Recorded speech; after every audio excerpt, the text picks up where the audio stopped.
If it was, Bruce Springsteen, we probably had a problem because he's actually good.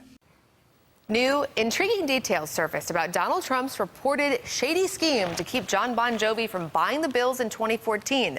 News 4's Dave Graber takes us back to a time that had pretty much every Bills fan fired up. Dave? Melina, it certainly did. Republican strategist Michael Caputo loves politics, and he loves the Bills. He also loves music. And so back in 2014, those three came to a head. Caputo wanted to keep his team in Buffalo, and his enemy at the time was one of the biggest hair bands in history. Everybody that was trying to fight in their own way to keep the team here. In the wake of the death of Ralph Wilson, Bills fans grew worried the next owner would move the team from the Queen City. As it turns out, the two highest bidders at the time were then business mogul Donald Trump and a group that included Bon Jovi. Trump promised to keep the team in Orchard Park.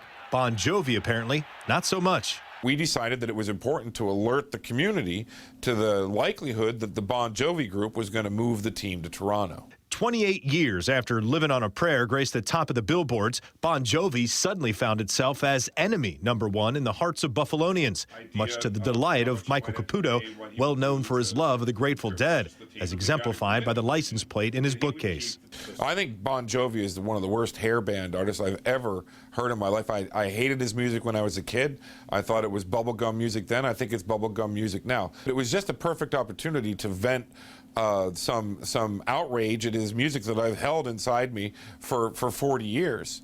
Together with what would become Bills Fan Thunder, a group of fans and business and parking lot owners, Caputo took to the streets, urging local bars and even radio stations to become Bon Jovi free zones. It started out with just a half a dozen, and then a couple dozen, and then we had, by the end of this thing, we had printed up a couple hundred of those signs. While the momentum swung away from Bon Jovi, it eventually swung away from Trump as well, as the Pagulas stepped in and bought the team for a reported $1.4 billion. And though it turned out to be just an exercise, Caputo says he's glad his opponent was Bon Jovi and not some other, as he would put it, more talented artist. If it was, Bruce Springsteen, we probably had a problem because he's actually good.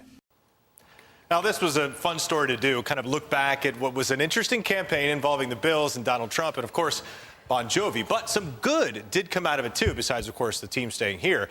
Because of the popularity of their group, Bills Fan Thunder still exists today, and they're doing good work. Every Bills home game, they host 20 underprivileged children and their guardian to spend a day at New Era Field. Live at the studio tonight, Dave Graber, News 4 at 5:30.